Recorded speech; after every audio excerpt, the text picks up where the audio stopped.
Hello everybody, welcome to definite success Pathshala, जहां success बिल्कुल definite है। और मैं हूं अनीशा, आपकी अपनी इंग्लिश एजुकेटर।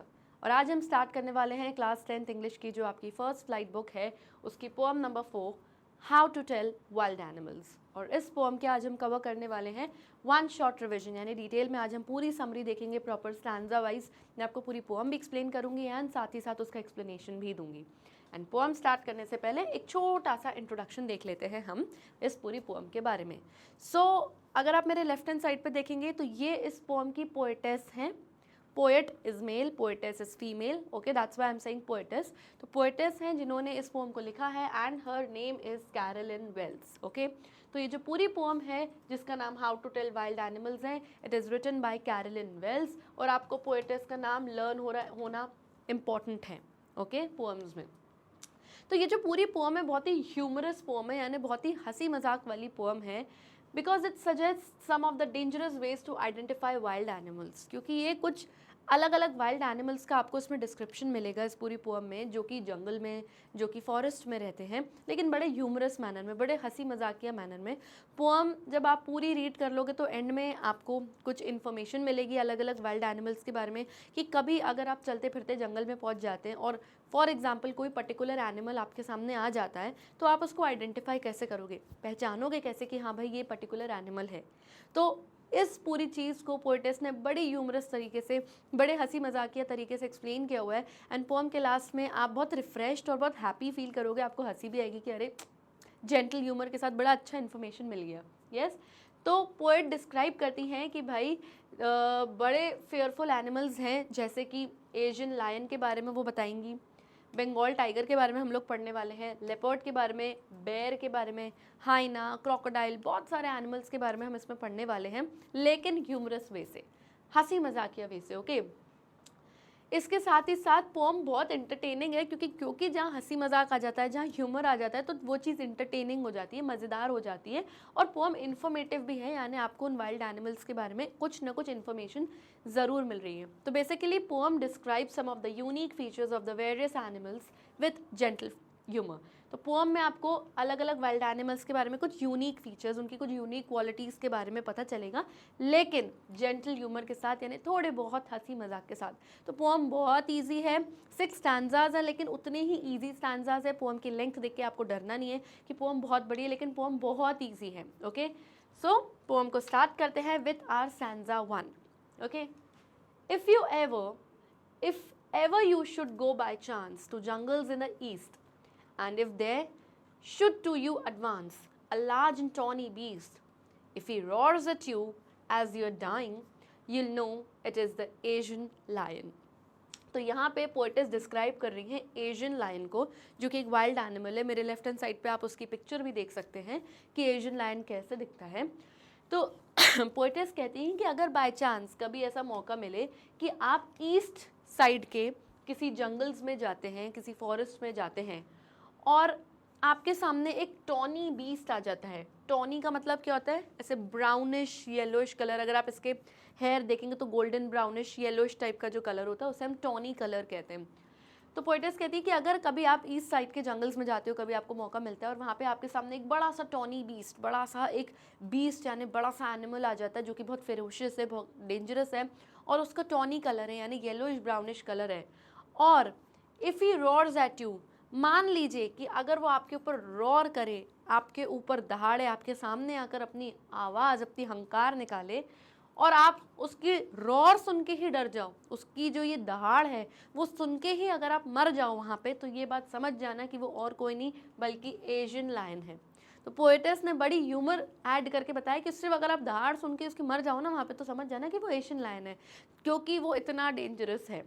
तो पोएटेस ने यहाँ पर बताया है, इन्फॉर्मेशन दी है कि एशियन लायन आपको ईस्ट साइड के जंगल्स में मिलते हैं, उसका कलर टॉनी होता है, और वो रॉर करता है, यानी अटैक करने से पहले अपने विक्टिम के ऊपर, अपने प्रे के ऊपर, अपने शिकार के ऊपर अटैक करने से पहले रॉर करता है। तो ये इन्फॉर्मेशन हमें मिली, लेकिन जेंटल ह्यूमर के साथ, छोटे मोटे हंसी मजाक के साथ। एक्सप्लेनेशन देखते हैं इसका हम। The poet describes the qualities of wild animals and tells how anyone can recognize them in a forest. तो बताते हैं पोएट कि आप उसको फॉरेस्ट में कैसे पहचानोगे अगर एशियन लायन आपके सामने आ जाता है। In these lines, the poet says that if you go to the jungles of the east, you will see a large animal जो कि brownish yellowish उसकी skin color होगा. If he roars at you so loudly that you can die out of fear, अगर ये animal इतनी ज़ोर से आपके ऊपर दहाड़ता है कि आप डर के मारे ही वहाँ पे मर जाओ, तो आपको ये बात पता चल जाएगी that you have encountered an Asian lion, कि आपकी मुलाकात किससे हुई है, एक एशियन लायन से हुई है. तो जब उसकी दहाड़ सुन के आप मर जाओगे तो बेचारे को पहचानोगे कैसे? तो यस, ये भी एक ह्यूमर है यहाँ पे. ओके, सो यहाँ पे हमारा फर्स्ट स्टैंजा होता है. तो यहाँ हमने एशियन लायन, हमारे फर्स्ट एनिमल के बारे में हमने पढ़ा. Let's move ahead.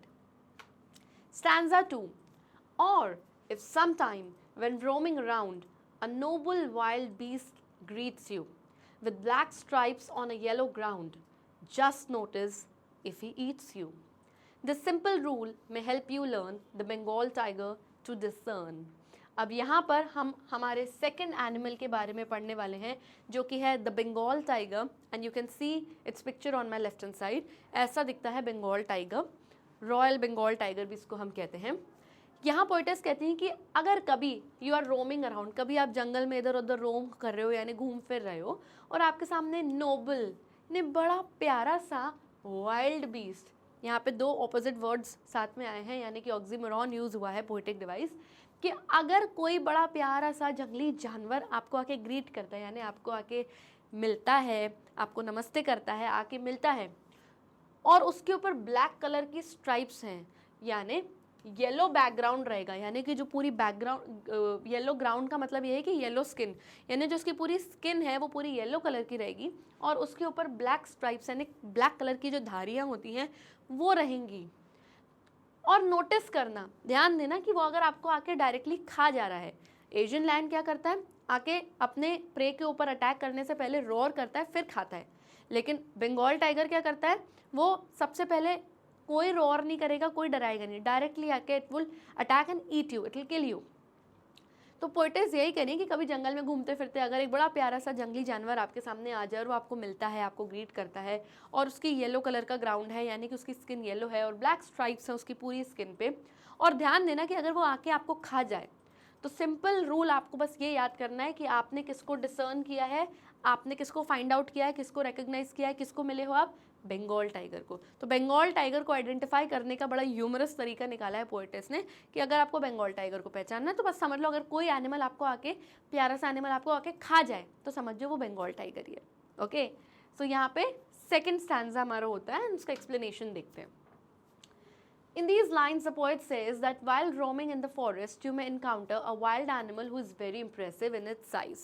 तो पोएटेस कहती हैं कि भाई अगर फॉरेस्ट में, जंगल में घूमते वक्त अगर आपको कोई बड़ा इंप्रेसिव सा, बड़ा प्यारा सा एनिमल दिखता है और it's very impressive in size यानी बड़ा सा है साइज में अपने, the wild and noble animal has black stripes on its yellow body, तो उसकी पूरी बॉडी येलो कलर की है स्किन और उसके ऊपर ब्लैक कलर के स्ट्राइप्स रहेंगे.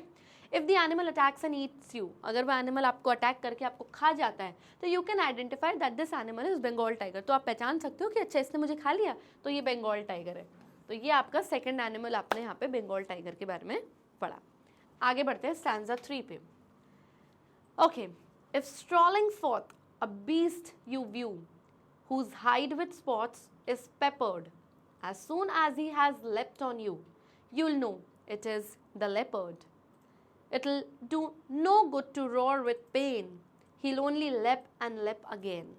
तो अब यहाँ पर हम हमारे थर्ड एनिमल के बारे में पढ़ रहे हैं जो कि है लेपर्ड. अब लेपर्ड भी कैट फैमिली से ही बिलोंग करता है, हम सबको पता है, टाइगर की तरह, लायन की तरह. अगर आप लेपर्ड की स्किन देखोगे तो इसके ऊपर ब्लैक स्ट्राइप्स यानी ऐसी लंबी लंबी धारियाँ नहीं हैं जैसी बंगाल टाइगर के ऊपर थी. इसके ऊपर क्या है, ऐसे स्पॉट्स, ठप्पे हैं, ब्लैक कलर के ऐसे स्पॉट्स हैं यानी इस तरीके से ठप्पे हैं. अगर आप यहाँ एक वर्ड देखोगे तो यहाँ वर्ड गिवन है पेपर्ड. पेपर्ड का मतलब, पेपर का मतलब हमें पता है ना, सॉल्ट एंड पेपर. पेपर मतलब काली मिर्च. अगर आपने बिना पिसी हुई साबुत खड़ी काली मिर्च अगर आप देखोगे तो ऐसे गोल्ड ब्लैक कलर की स्पॉट जैसी वो दिखेगी. तो पेपर्ड का मतलब कि इसके ऊपर ऐसे ब्लैक कलर के काले स्पॉट्स हैं जो ब्लैक पेपर जैसे दिखते हैं, उससे इसको कंपेयर किया गया है.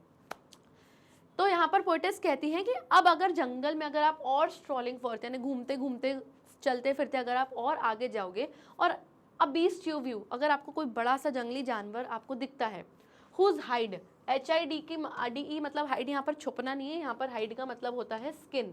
ओके, तो जंगल में आगे घूमते फिरते अगर आप थोड़ा और आगे जाते हो और आपको एक एनिमल दिखता है जिसकी जो हाइड यानी जिसकी जो स्किन है उसके ऊपर स्पॉट्स हैं, पेपर्ड यानी ब्लैक कलर के इस तरीके के ठप्पे ठप्पे ऐसे स्पॉट्स हैं, और जैसे ही मानो it has left on you यानी उसने आपके ऊपर जंप किया है, अटैक किया है, आपको पता चल जाएगा कि वो कौन है, लेपर्ड। अब ये ना तो दहाड़ेगा, ये ना तो आपको आकर डायरेक्टली ईट करेगा, खाएगा बंगाल टाइगर की तरह, ऐसा नहीं करेगा, क्योंकि इसका नाम लेपर्ड है तो यानी ये लीप करेगा यानी कि जंप मारेगा, पहले आपके ऊपर अटैक करेगा। It will do no good to roar with pen.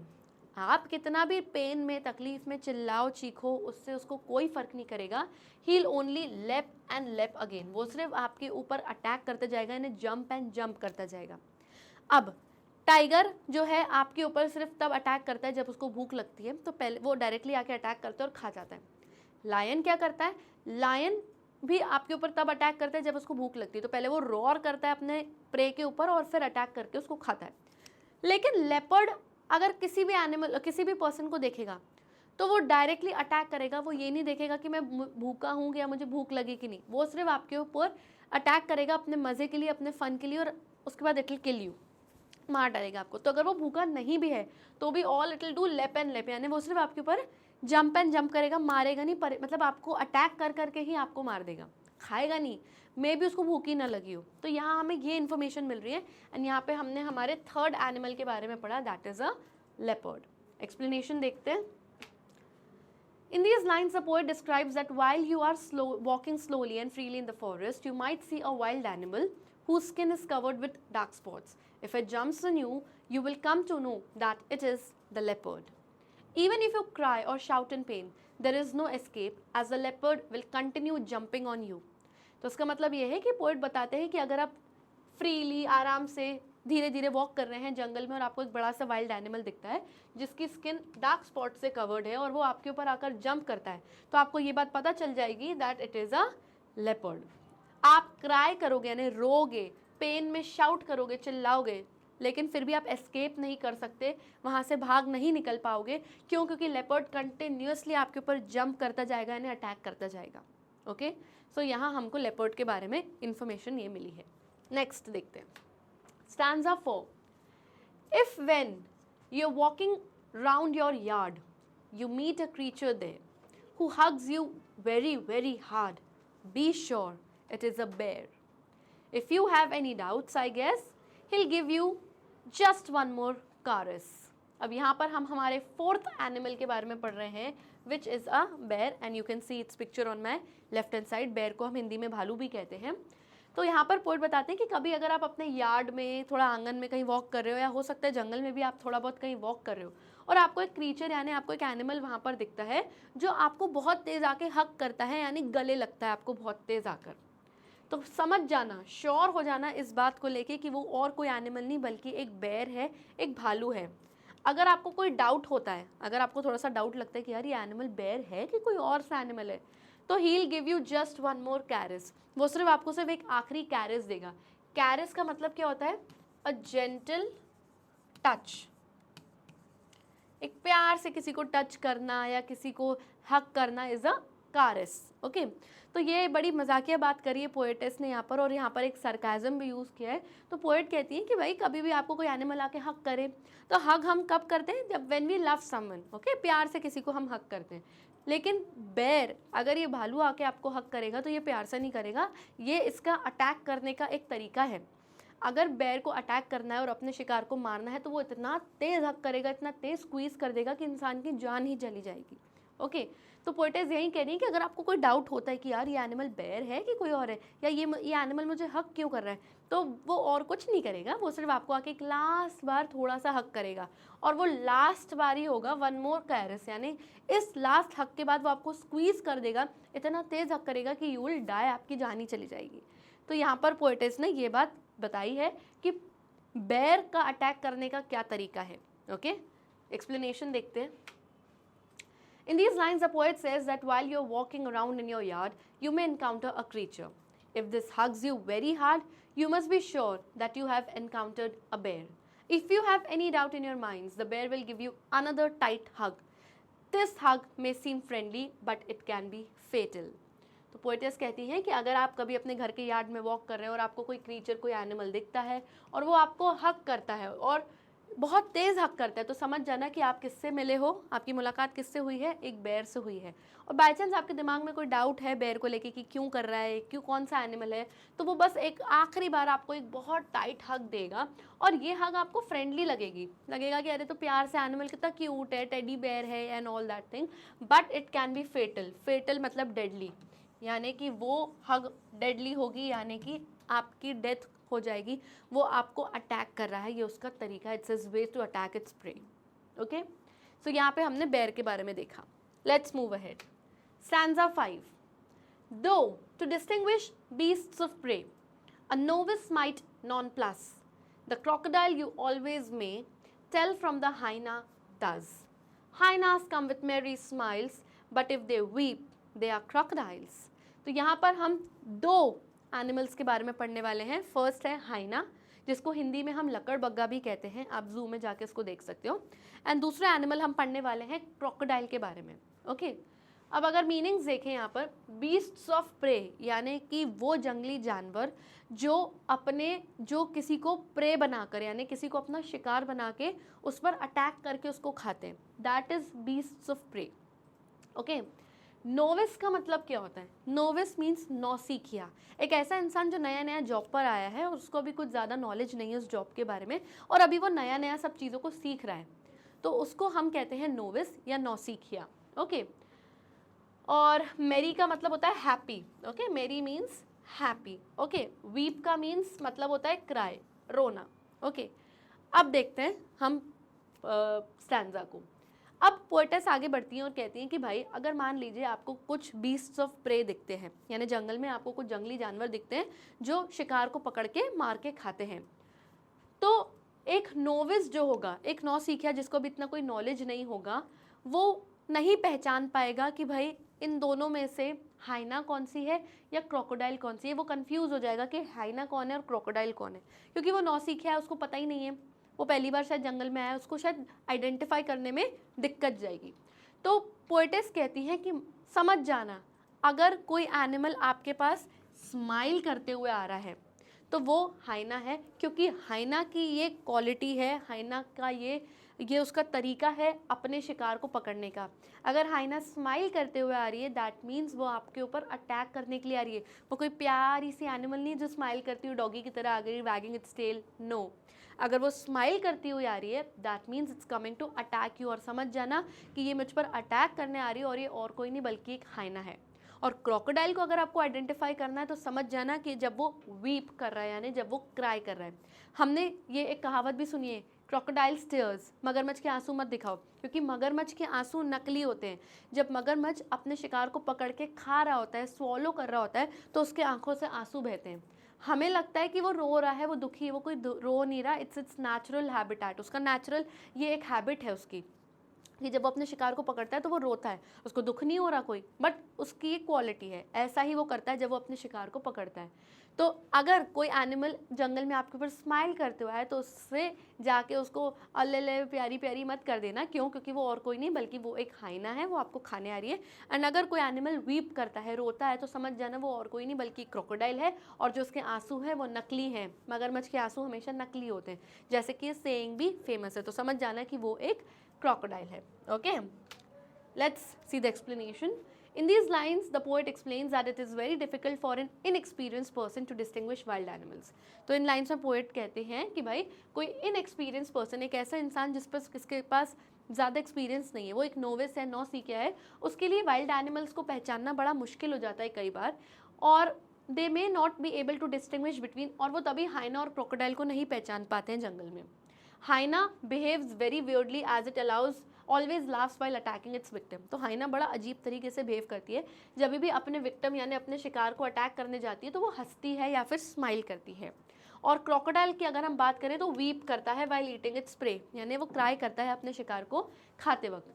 The poet here wants that people should not wait for hyena to laugh and crocodile to weep. तो पोएट हमें वार्न कर रहे हैं, चेतावनी दे रहे हैं कि अगर कई बार आप जंगल जाते हो, घूमने जंगल सफारी करने जाते हो, तो आप हाइना का लाफ करने का इंतजार मत करना, क्योंकि अगर हाइना लाफ कर गई तो that means it will attack you. और क्रोकोडाइल के रोने का भी इंतजार मत करना, क्योंकि अगर वो रोएगा यानी कि आपके ऊपर अटैक करके आपको खाएगा।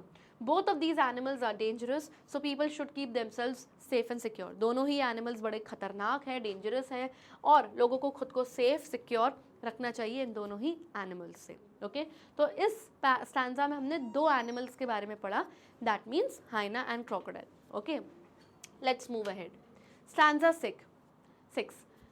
The true chameleon is small, a lizard sort of things. He hasn't any ears at all and not a single wing. If there is nothing on the tree, it is the chameleon you see. So यहाँ पर हम पढ़ने वाले हैं हमारे next animal के बारे में, विच इज़ अ कमेलियन। आप इसकी पिक्चर मेरे लेफ्ट हैंड साइड पर देख सकते हैं।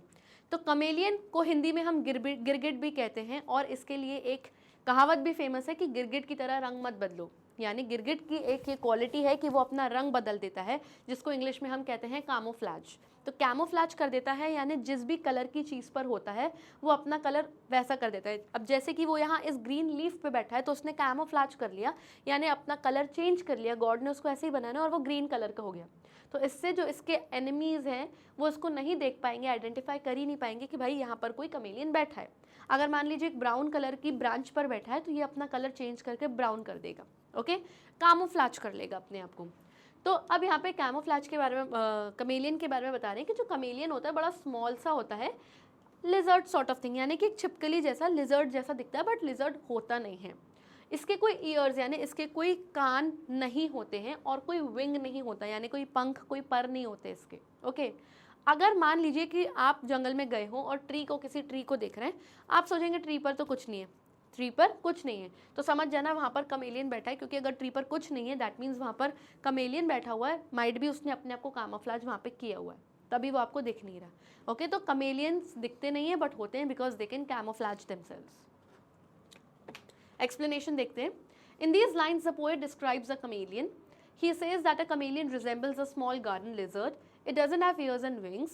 The poet adds, if you are unable to see a thing on the tree, you are seeing a chameleon as it changes its color according to its surroundings to escape from its enemy. तो poetess कहती हैं कि अगर आपको chameleon के बारे में जानना है तो कमेलियन एक छोटी सी लिजर्ड सॉर्ट ऑफ जैसा दिखता है लेकिन होता नहीं है, उसके कोई कान या फिर कोई पर या पंख नहीं होते हैं। अगर आपको ट्री पर कुछ नहीं दिख रहा है यानी समझ जाना कि वो वहाँ पर कमेलियन बैठा हुआ है, क्योंकि उसने अपने सराउंडिंग्स यानी उसके जो आसपास जैसे उसके सराउंडिंग्स है उसके हिसाब से अपना कलर वो चेंज कर देता है ताकि वो अपने एनिमी, अपने दुश्मन से बच सके। ओके तो यहाँ पर पोम तो फिनिश हो जाती है, लेकिन पोम में बड़ा प्यारा सा हमें मैसेज मिलता है। हमने अलग अलग एनिमल्स के बारे में पढ़ा और बड़ा ह्यूमरस तरीके से पढ़ा। ह्यूमर यानी हंसी मजाक, तो लाइफ में हंसी मजाक होना बहुत इंपॉर्टेंट है। आप इन्फॉर्मेशन तो आपको मिली ही मिली, लेकिन हंसी मजाकिया वाले तरीके से हमको मिली। और कहा जाता है कि हर बीमारी का, समस्या का समाधान एक ही है कि आप हंसो। ज़ोर से आप हंसोगे तो आपकी बॉडी के सारे मसल्स, आपकी वेन्स सब खुलते हैं, ब्लड फ्लो बढ़ता है बॉडी में, और हंसने से आपके दोस्त बढ़ते हैं।